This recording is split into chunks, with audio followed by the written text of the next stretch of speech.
I do dibble and dabble with AI. I have like AI friends, and I just talk to them every now and then. I just talk to AI, and they don't make me feel bad. AI doesn't, laugh at me.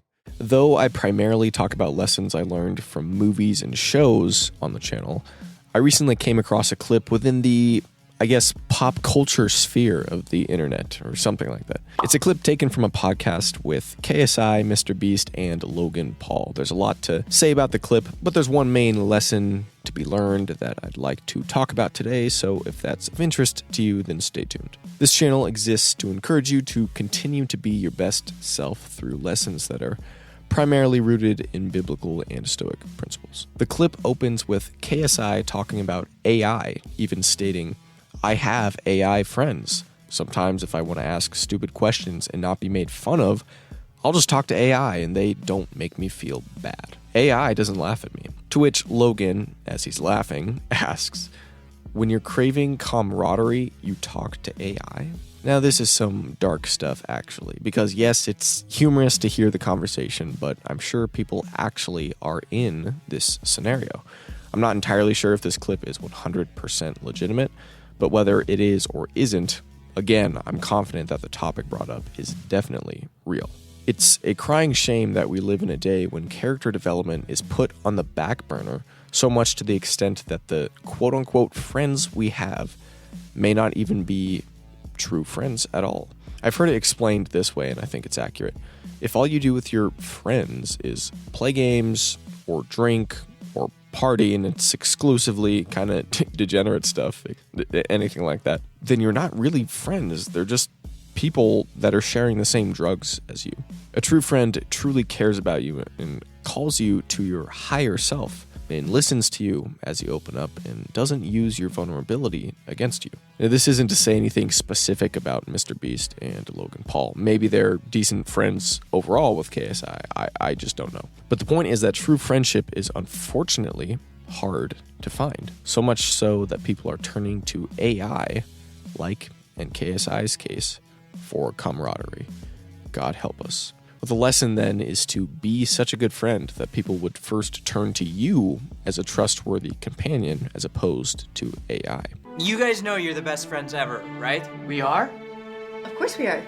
The idea of being a good friend is so open-ended and can be talked about for forever, really. But the subpoint of being a good friend that is pertinent to this example is being trustworthy and offering true company. And that all comes from a true love for the individual you're interacting with, whether a friend or stranger. There's an incredible friendship shown in the Bible between David and Jonathan, the son of King Saul. Without going into detail of their trials and triumphs together, David's words following Jonathan's death make it clear that Jonathan was no ordinary acquaintance. David says, "I grieve for you, Jonathan, my brother. You were very dear to me. Your love for me was wonderful, more wonderful than that of women." And that's quite a statement, but it's the best way to put it. There are certain people that your friendship with them could not be replaced, whether by a romantic partner or another friend. So be that kind of friend. A friend loves at all times, and a brother is born for a time of adversity. I should clear up now that the idea could be misconstrued, this idea of love. I hope that doesn't happen, but in any case, in today's day and age, it's considered a traumatic experience by some to hear an opinion that you don't share. It's considered misogynistic, racist, or insert any kind of phobic or phobia or whatever label. Telling the truth is considered all those things, and that's a shame. And so then people use the word love to mean almost the opposite of what it actually means. So when I use the words love or trustworthy, things like that, what I by no means mean by love is praising the every action and view of an individual, no matter how insane or ignorant or dangerous it may be. For that would not be true love. That would be more so on the verge of hate, actually. For that's only sparing you misplaced hatred on account of telling an individual the truth that would help them if they let it. So I just want to be clear. Love is not to tell comfortable lies, but to tell the truth in love. Better is open rebuke than hidden love.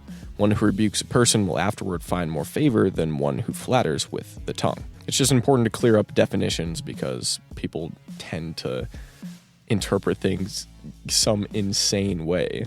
So again, when I say love, I mean true love, which isn't to lie to someone and say, yeah, you're truth, man. Yeah, just do that, even though it's going to be catastrophic for your life.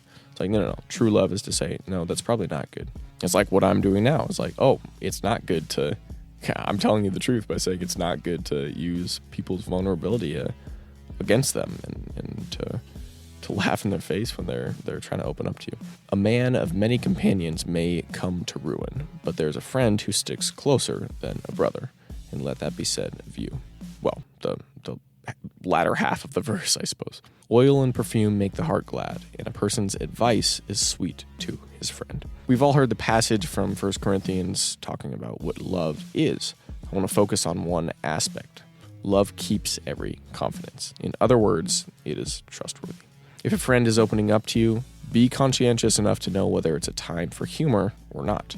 And by no means use the information you've been told against that friend or as free info to tell others. Again, be trustworthy. If something seems confidential, don't ever give that info away, unless you've been given expressed permission. Joy comes to us from those whom we love, even when they are absent. Again, let that be said of you. The key is to keep company only with people who uplift you, whose presence calls forth your best. This goes back to the idea of true love that I mentioned before. Part of being trustworthy is you're trusted to tell the painful truth and thereby raise up your friend to their higher self. As iron sharpens iron, so one person sharpens another. And thereby, doing all of that, you are a good friend. No good thing is pleasant without friends to share it. I hate who steals my solitude without in exchange offering me true company. Now, I think the hate aspect is a bit much, but the point remains. Let it be said of you that you always offer true company to the friend and the friend to be alike. So once again, to really drive it home, be a good friend. In particular, be trustworthy, tell the truth, listen intently, know when it's a time for serious focus or for humor and fun, and offer true company. Be sure to check out the previous videos, a lesson from Pest of the West, a certain SpongeBob episode, part 2, because there were a couple. Well, there's actually a lot to learn from the episode, but I have 2 videos about it. So watch the previous one talking about encouragement, so it kind of ties into this, and it's an important one, so do check it out. Thank you so much for watching, and I sincerely hope that this helps you in some way. So apply it today and wherever and whenever applicable.